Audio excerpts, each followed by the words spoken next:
Hello friends, आज का हमारा टॉपिक रहेगा basis and sub spaces of finite vector space.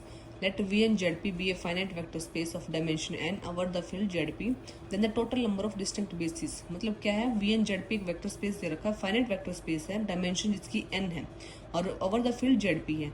Total number of distinct basis कैसे निकालेंगे? फॉर्मूला क्या रहेगा हमारे यहाँ पास? पी की पावर एन माइनस पी की power n minus one, p की पावर n माइनस पी की power n minus two up to so on p की पावर n माइनस p की power n minus one upon n factorial.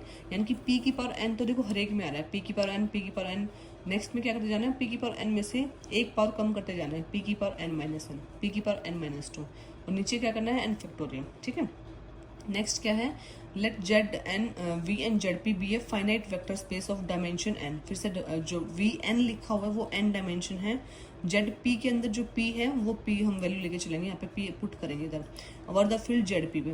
Then the total number of subspace कैसे निकालोगे dimension are के लिए? Dimension को are से दिखा रहे हैं, सब स्पेसिस निकाल लिया हमें. यहाँ पर क्या फॉर्मूला रहेगा, p की पावर n माइनस पी की पावर r माइनस वन. ध्यान रखना है ऊपर n माइनस वन था, यहाँ पे p की पावर r माइनस वन है. p की पावर n माइनस पी की power r minus two up to so on p की पावर n माइनस p की power n minus one upon में p की पावर r माइनस पी की power r minus one, p की power r minus P की power r minus two up to so on. अब इसको question से देखते हैं. जैसे क्वेश्चन है Z2 3 Z2, इस तरीके से हमें निकालना है डिस्टिंक्ट बेसिस. सबसे पहले देखो Z2 दोनों में यानी कि P तो है 2 और ऊपर जो N3 लिखा हुआ है वो क्या है N. तो N की वैल्यू तो 3 है और P की वैल्यू 2 है. क्या लिखना है, 2 की पावर 3 है ना, P की पावर N था ना, तो 2 की पावर 3 लिखेंगे. देखो फॉर्मूला क्या था, P की पावर N माइनस पी की power N minus one into P की पावर n माइनस पी की power n minus two up to so on P की power n minus one upon n factorial. किसका था ये? Basis का, distinct basis का. तो अब p क्या है 2 की पावर 3 माइनस टू की पावर 2 की पावर 3 माइनस टू की पावर 1, 2 की पावर 3 माइनस टू की पावर 0 अपॉन क्या करना है, n फैक्टोरियल. तो n हमारे पास क्या है 3 है, तो 3 फैक्टोरियल. अब इसको सोल्व कर देंगे, कितना आ जाएगा 28. नेक्स्ट, अगर आपके पास m2 2 Z3 आ जाए, 2 मतलब n की वैल्यू 2 2 जो 4 मल्टीप्लाई कर देना मैट्रिसेस है, क्योंकि m का मतलब यहाँ पर मैट्रिसेस से है, और p कितना हो जाएगा 3 हो जाएगा. हम सेम फॉर्मूले में ऐसे ही पुट करना है, आपको खुद सॉल्व करना है ये.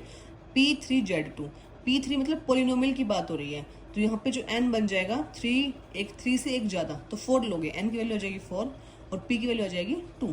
ठीक है. नेक्स्ट क्या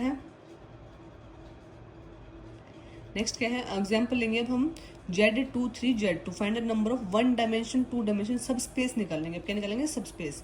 तो फॉर्मूला क्या था हमारे पास, पहले तो देख लो, डायमेंशन 1 की बात करोगे तो R1 हो जाएगा. n कितना है यहाँ पे, n कितना है यहाँ पर 3 है और p कितना है 2 है. ठीक है. फॉर्मूला क्या था, p की पावर n माइनस पी की पावर r माइनस वन.